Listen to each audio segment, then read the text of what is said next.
Every year, millions of pilgrims make the grueling trek up Mount Sabari in southern India.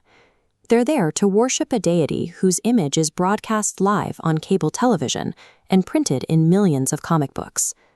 If you trace the lineage of this global deity backward through time, you find his origins in a weather-beaten slab of stone sitting in a rural field. We usually treat history as a dead thing to be placed behind glass. You dig up an ancient artifact, label it, and house it in a museum where it stays preserved as a relic of a finished past. During the Sangam period in ancient Tamil Nadu, communities built what are known as Nadu Kal, or hero stones. These were localized memorials erected at the exact spot where a warrior fell in battle. In this culture, a fallen soldier often follows a different trajectory than a name in a history book. Over centuries, they can be promoted into the realm of the divine. The Villapuram district is an expanse of mountains and forests that acts as an open-air archive of human conflict. This carved hero stone demonstrates how early markers functioned as factual records of trauma. The lower panel documents the gritty reality of warfare, sometimes even recording a Navakandam, a ritual where a warrior severs his own head to secure a temple blessing. Most of these stones memorialize men who died defending their village's livestock during violent cattle raids. The stones are etched with Vatalutu, an early writing system that evolved from Tanul Brahmi, which recorded the literal names and deeds of the dead for the community to read. By erecting the stone at the edge of the village, the community anchored the protective spirit of the dead warrior to their borders. These earliest monuments were pragmatic tools for survival. They took the shock of violence and turned it into a permanent spiritual defense system. Over a few hundred years, the specific names carved into the stone weathered away. The descendants forgot the individual soldiers, but they held on to the idea of a local guardian.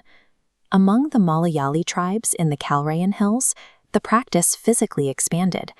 The flat memorial slabs evolved into towering three-dimensional horse shrines.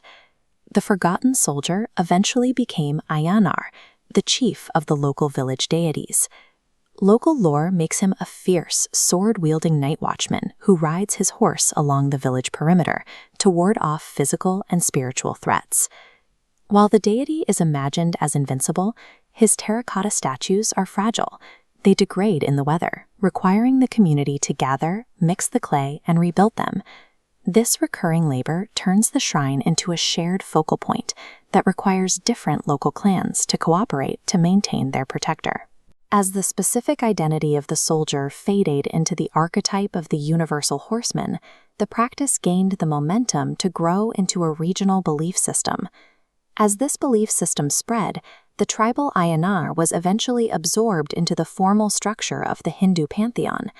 He was given a new theological origin as Harihara Putra, the divine offspring of two major gods, Shiva and Vishnu.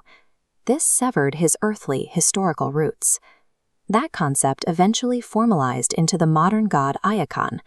He kept the immense power of his predecessors, but traded the horse for a tiger and replaced violent border patrols with a message of universal brotherhood. Today, Ayyappan exists as a mass media phenomenon. He has moved beyond the village borders to reach millions of followers across the globe. He has no ancient gospels or sacred scrolls. His existence relies on a continuous chain of living storytelling, sustained now by daily cable broadcasts and cinematic adaptations. The battered stones in the hills remain the active foundation for this modern mythology. In South India, historical memory acts as a living engine, absorbing the past to build a new identity for the future.